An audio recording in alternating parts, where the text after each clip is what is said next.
Christmas Eve, 1945. 5 children went to sleep in their beds. By dawn, they had vanished without a trace, and their parents would spend the rest of their lives haunted by a single terrifying question. Were their children burned alive, or were they taken? The winter wind howled through the mountains of Fayetteville, West Virginia, carrying with it the acrid smell of smoke and ash that would linger for decades. George Sodder stood in the snow-covered ruins of what had been his family's home just hours before, the charred wooden beams still crackling and hissing as steam rose from the smoldering debris. The cold December air bit at his face, but it was nothing compared to the ice-cold dread spreading through his chest. His wife, Jennie, clutched his arm with trembling fingers, her knuckles white against his coat sleeve. Around them, neighbors whispered in hushed tones, their breath forming ghostly clouds in the frigid morning air.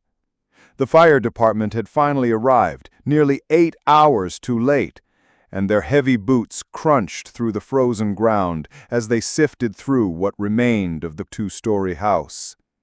But here's what made George's blood run cold.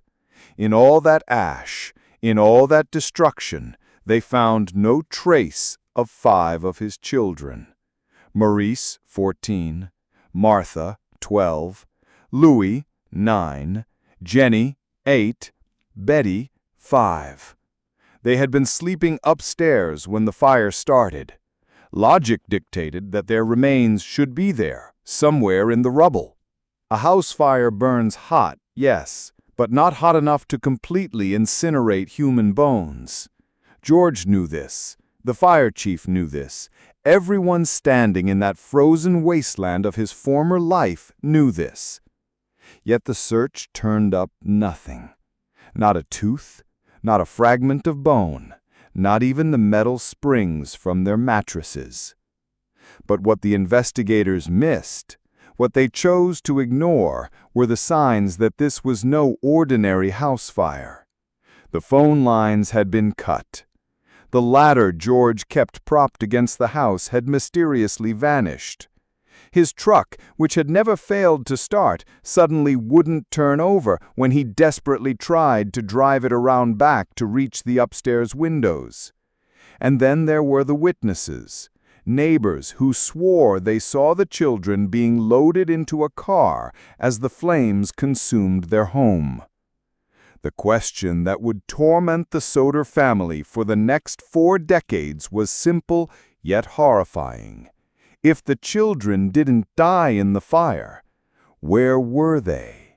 The investigation that followed would reveal a web of threats, strange encounters, and evidence so disturbing that it pointed to something far more sinister than a tragic accident.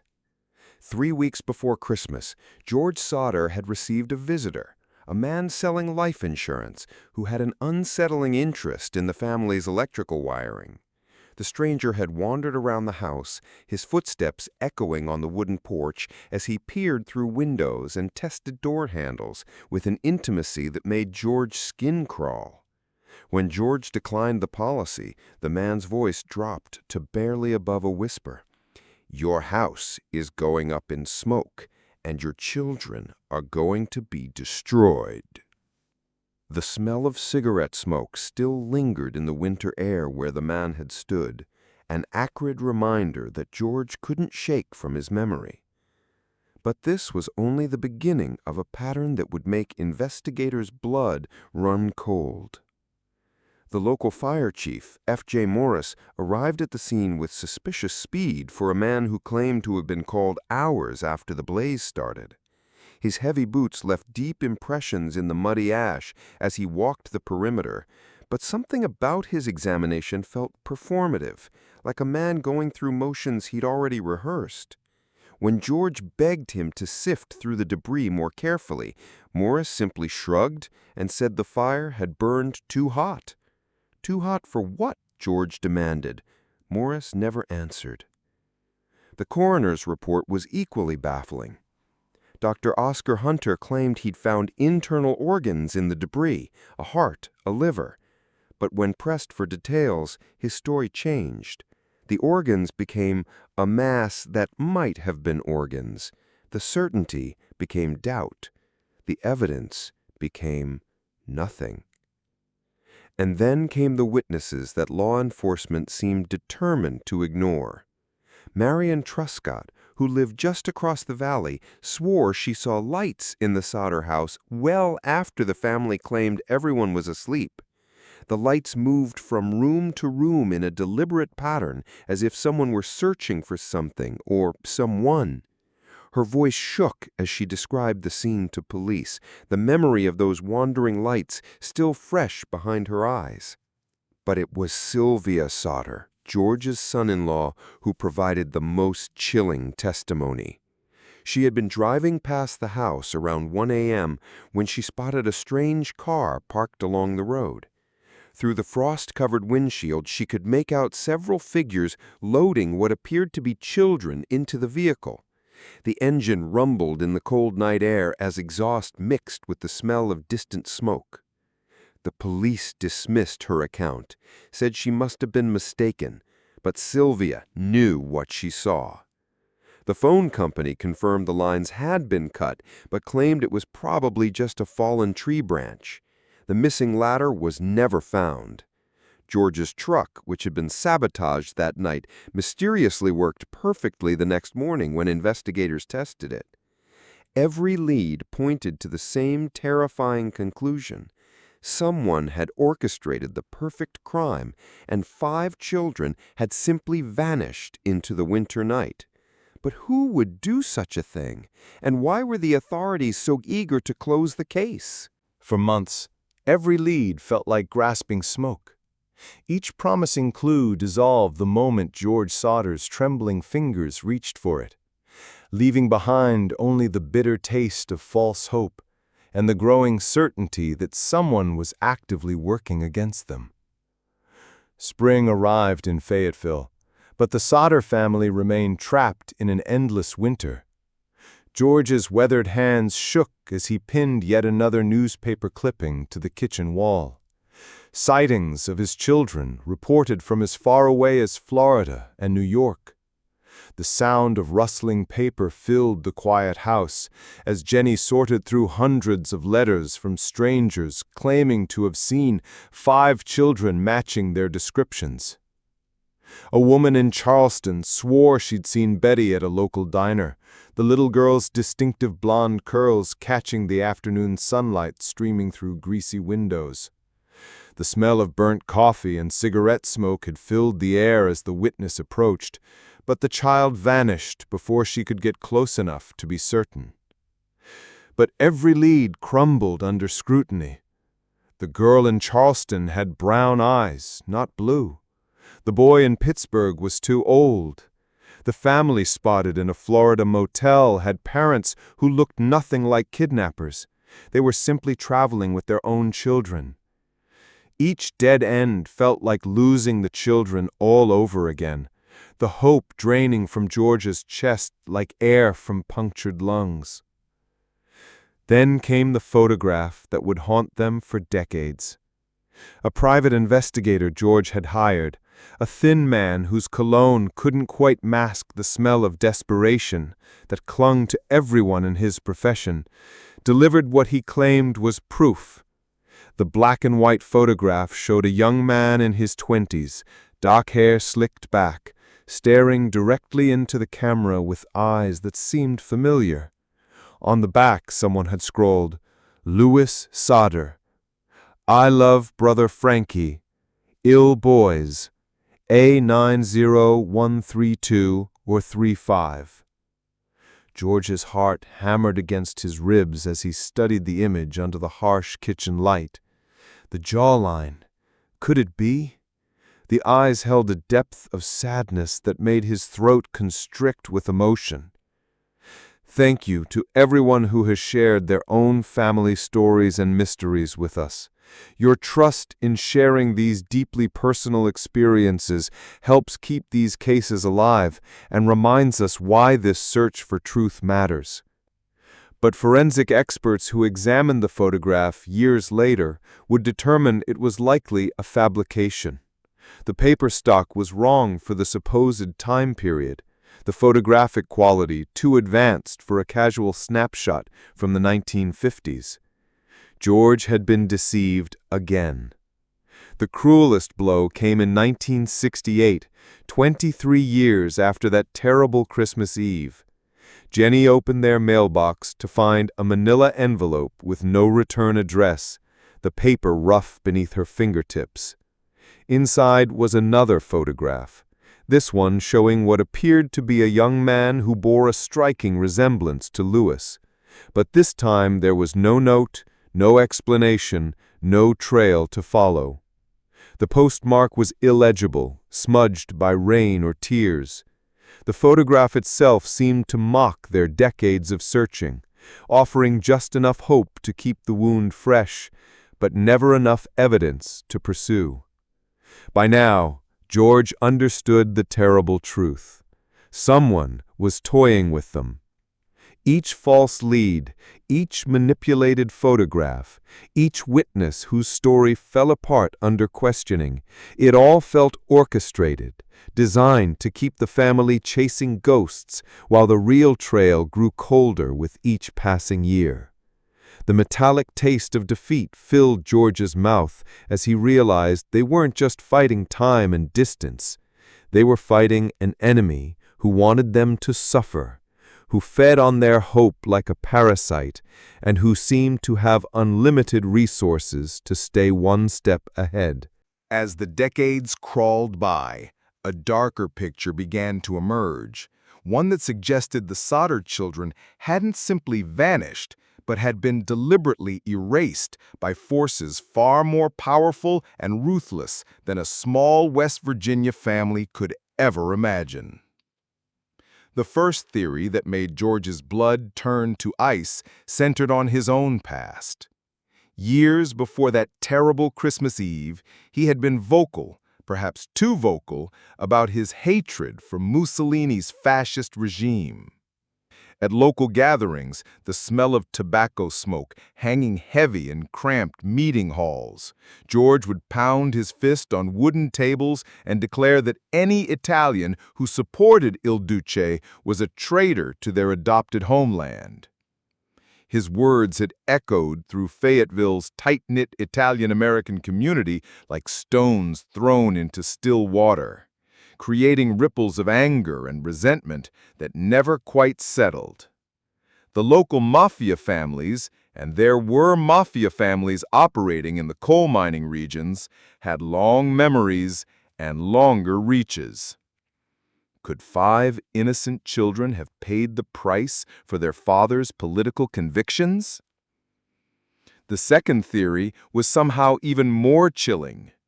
Private investigators discovered a thriving black market in child adoptions during the 1940s, a network that stretched from Appalachian towns to major East Coast cities. Healthy, attractive children, like the Sodder 5, could be worth thousands of dollars to the right buyers. The investigators' files, their pages yellowed with age and smelling of musty basements, contained dozens of similar cases where children had simply vanished without a trace.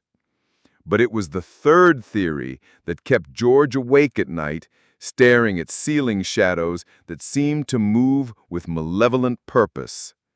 What if local law enforcement hadn't just been incompetent? What if they had been complicit?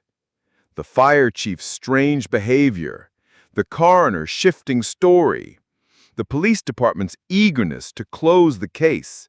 It all pointed to a conspiracy that ran deeper than simple negligence.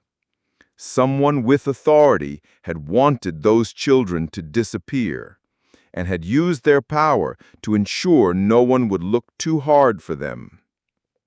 The sound of George's own heartbeat thundered in his ears as he considered the implications. If the very people sworn to protect his family had betrayed them, then nowhere was safe. No one could be trusted. And then came the letters from Italy. In 1975, 30 years after the fire, Jennie received correspondence that made her hands shake so violently she could barely hold the paper steady. The letter, written in broken English, claimed to be from someone who had seen the Sodder children in a small Italian village shortly after their disappearance. The writer described 5 American children being raised by a family with connections to the old country business, a euphemism that chilled Jennie to her bones. But when investigators tried to trace the letter's origin, they hit the same wall of silence that had stymied them for decades. The postal trail went cold, the supposed witness vanished, the Italian authorities claimed no knowledge of any American children. It was as if the very air around this case had been poisoned, turning every breath of hope into something toxic. The most terrifying possibility of all began to crystallize in George's mind as he lay dying in 1969. What if the children had been taken not for money, but for revenge? What if they were still alive somewhere, raised by strangers, unaware that a family in West Virginia had spent decades searching for them? And what if the people who took them were still watching, still waiting, still pulling strings to ensure the truth never emerged? Jennie Sodder died in 1989, 44 years after watching her children vanish into the winter night. She never stopped believing they were alive. She never stopped waiting for them to come home. And in her final moments, she carried with her a terrible knowledge that would haunt anyone who truly understood this case. The billboard stood like a monument to grief on Route 16 for decades, 5 faces frozen in time, their innocent eyes staring out at passing motorists with an accusation that cut deeper than any headstone. Fire, December 24, 1945, it read, followed by those haunting words that became Jennie's battle cry. These children have not been found. Reward. The metal framework groaned in mountain winds, the photographs slowly fading under countless seasons of sun and rain, but the message remained as sharp as broken glass. Someone knows what happened. Someone is still hiding the truth. So what did happen to Maurice, Martha, Louis, Jennie, and Betty Sodder? The evidence, all of it, from the cut phone lines to the missing ladder to the impossible absence of human remains, points to one inescapable conclusion. The children were not killed in that fire. They were taken, deliberately, systematically, by people who had planned every detail with military precision. But taken by whom? The Italian Mafia, seeking revenge against George's anti-fascist views? A child trafficking ring that saw 5 healthy, attractive children as valuable commodities? Local authorities who had been paid to look the other way? The truth died with the generation that orchestrated this crime, buried beneath decades of silence and intimidation. Yet something even more disturbing emerges when you study this case closely. The systematic destruction of evidence, the deliberate planting of false leads, the photographs and letters designed to torture the family with hope. All of it suggests that making the children disappear wasn't enough for whoever took them. They wanted the Sodder family to suffer. They wanted George and Jennie to spend their remaining years trapped in a hell of uncertainty, always wondering, always hoping, never knowing. This wasn't just kidnapping. This was psychological warfare. In 1968, the same year that mysterious photograph arrived in their mailbox, Jennie made a decision that revealed the depth of her certainty. She stopped referring to her missing children in the past tense. Maurice was 37 years old. Martha was 35. In Jennie's mind, they were still out there somewhere, middle-aged strangers living under different names, perhaps with families of their own, unaware that their real parents had never stopped searching. The cruelest irony is that modern DNA technology could potentially solve this mystery if any of the children or their descendants are still alive. But without bodies, without concrete leads, without cooperation from authorities who seem invested in keeping this case closed, even science cannot penetrate the wall of silence that has protected these criminals for nearly 8 decades. The Sodder children case stands as a testament to how completely a person can be erased when powerful forces decide they should disappear. It reminds us that some crimes are so carefully orchestrated, so ruthlessly executed, and so thoroughly covered up that justice may never arrive for their victims. But it also reminds us of something else: the unbreakable power of a parent's love. George and Jennie Sodder turned their grief into a weapon, their loss into a spotlight, their pain into a promise that this story would never be forgotten. That billboard, standing sentinel on that mountain highway for decades, wasn't just about finding 5 missing children. It was about refusing to let evil win through silence. Thank you for joining us on this journey into one of America's most haunting unsolved mysteries. The Sodder children's story deserves to be remembered, and every share, like, and comment helps ensure their case stays alive for new generations of investigators and true crime enthusiasts. If this case moved you, please hit that like button, subscribe to our channel, and ring the notification bell so you never miss our deep dives into history's darkest mysteries. Share your thoughts in the comments below. Do you think the children were taken by the Mafia, sold into trafficking, or something else entirely? What detail from this case disturbed you the most? And let us know what unsolved mystery you'd like us to investigate next. Your suggestions fuel our research and help us bring forgotten cases back into the light where they belong. Next week, we'll enter the mind of a killer whose crimes were so bizarre, so methodical, and so impossible to explain that even seasoned detectives question their own sanity. It's a case where the evidence leads to conclusions that challenge everything we think we know about human nature. Until then, remember, the truth is always darker than fiction.